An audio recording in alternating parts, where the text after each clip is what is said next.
এই ইধিকা পালের মধ্যে মেগাস্টার শাকিব খান কি পেয়েছেন তিনি ভালো জানেন। আরও একটি নতুন সিনেমা এবং আবারও ইধিকা পাল। এবার আর কোনো দেশীয় সিনেমা নয়, এবার একেবারে যৌথ প্রযোজনা সিনেমা। বিস্তারিত জানতে একটি লাইক দিয়ে সম্পূর্ণ ভিডিওটি দেখতে থাকুন।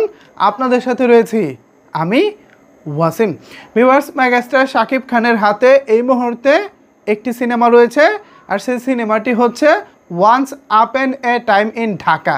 এটি হচ্ছে আবু হায়াত মাহমুদ পরিচালনা করবেন এবং এটি আগামী রোজার ঈদে মুক্তি পাবে, আপনারা জানেন। এরপরে আসলে মেগাস্টারের হাতে কোন সিনেমাটি রয়েছে বা এর পরবর্তী প্ল্যানিংটা আসলে কি, এই প্ল্যানিং খুঁজতে গিয়ে উঠে এসেছে যৌথ প্রযোজনার একটি সিনেমার খবর। এই সিনেমাটি কলকাতার সাথে যৌথ প্রযোজনায় হবে। দীর্ঘদিন পর আবারও মেগাস্টার শাকিব খান যৌথ প্রযোজনা সিনেমায় অভিনয় করবেন। এই সিনেমার জন্য শাকিব খান যথাসম্ভব যতটুকু শুনেছি তিনি নায়িকা হিসেবে ইধিকা পালকে রাখার পরামর্শ দিয়েছেন। এইটা নিয়ে আসলে চারিদিকে প্রশ্ন হচ্ছে, আবারও ইধিকা পাল কেন? নিঃসন্দেহে ইধিকা পাল ভালো অভিনয় করেন, কিন্তু বাণিজ্যিক ম্যাটেরিয়াল হিসেবে, একজন বাণিজ্যিক নায়িকা হিসেবে তাকে দেখতে যতটা সুন্দর হতে হয়, যতটা তার মধ্যে গ্ল্যামার থাকতে হয়, ইধিকা পাল কিন্তু অতটা গ্ল্যামারাস নায়িকা না। তার মধ্যে ওই চাকচিক্যটা নাই। হ্যাঁ, ভালো অভিনয় করে, আমরা প্রিয়তমায় দেখেছি, বরবাদে দেখেছি, কোনো সমস্যা নাই। গল্প প্রধান সিনেমার জন্যও তিনি পারফেক্ট, কিন্তু বাণিজ্যিক ঘরানার সিনেমাগুলোতে ইধিকা পালকে কেন জানি খুব একটা মানায় না।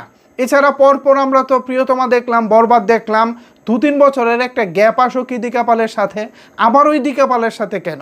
অলরেডি তো দেখলাম 2-3 বছর পরে আসলে যেটা হবে, তখন আমাদেরই মনে হবে ইধিকা পালের সাথে একটা কাজ করা উচিত। কিন্তু পরপর কাজ করলে যেটা হবে, আমরা দর্শকরা বোর হয়ে যাব, আমরা বোরিং ফিল করব। আর এটা নিশ্চয়ই মেগাস্টার শাকিব খান চাইবেন না। মেগাস্টার শাকিব খানের কাছে আমরা যারা ভক্ত আছি, শুভাকাঙ্ক্ষী আছি, আমরা যারা আপনার ভালো চাই, আমরা সবসময় যেটা আপনার কাছে প্রত্যাশা করি সেটা হলো আমরা প্রত্যেকটা সিনেমায় আপনার সাথে নতুন নতুন নায়িকা দেখতে চাই। ইতিপূর্বে যাদের সাথে কাজ করেছেন তাদেরকে তো আমরা দেখেছি, সামনে যাদের সাথে কাজ করা হয়নি এমন কারোর সাথে করেন, যাতে করে আমরা নতুন জুটি পাই, ফ্রেশ একটা জুটি পাই, স্ক্রিনে দেখতে যেন আমাদের কাছে ভালো লাগে। কিন্তু সেটা না করে যদি আবারও ইধিকা পাল আসেন, তাহলে সত্যি কথা বলতে এটাকে আর ফ্রেশ জুটি মনে হবে না। মনে হবে এই তো 2 দিন আগে দেখলাম, তার আগে দেখলাম, এখন আবার তাদেরকেই দেখতেছি, মনে হবে একই সিনেমা হয়তো বারবার দেখতেছি। এখন জুটি প্রথার ব্যাপারটা না 2025 সালে এসে আমার মনে হয় খুব একটা যুক্তিসঙ্গত কোনো বিষয় না। একটা সময় ছিল, জুটি প্রথা ছিল, শাকিব খান অপু বিশ্বাস লাগাতার কাজ করেছেন, শাকিব খান সাহারা লাগাতার কাজ করেছেন, শাকিব খান শাবনূর লাগাতার কাজ করেছেন, শাকিব খান বুবলিও লাগাতার 7 থেকে 8টি সিনেমা করেছেন। সর্বশেষ সাকিব বুবলি জুটি পর্যন্ত আমি মনে করি জুটি প্রথাটা ঠিক ছিল। বাট এখন এসে যদি আবারও এই জুটি প্রথা নিয়ে আসা হয়, আমি মনে করি দর্শকরা বিরক্ত হবেন, দর্শকরা বোরিং ফিল করবেন এবং হিতে বিপরীত হতে পারেন। কি মনে হয়? এটা আমার ভাবনা, আমি আসলে এরকমটা ভাবছি। এখন আপনাদের ভাবনাটা আসলে কি? আপনারা যারা দর্শক আছেন, আপনারা এটার হচ্ছে মূল স্টেক হোল্ডার, আপনারা হচ্ছেন এটার মূল দাবিদার, আপনারা হচ্ছেন এটার মেন চাওয়া পাওয়ার মেন মানুষ। আপনারা ছবি দেখেন বলেই ছবি হয় এবং একের পর এক নায়িকা জুটিবদ্ধ হয়।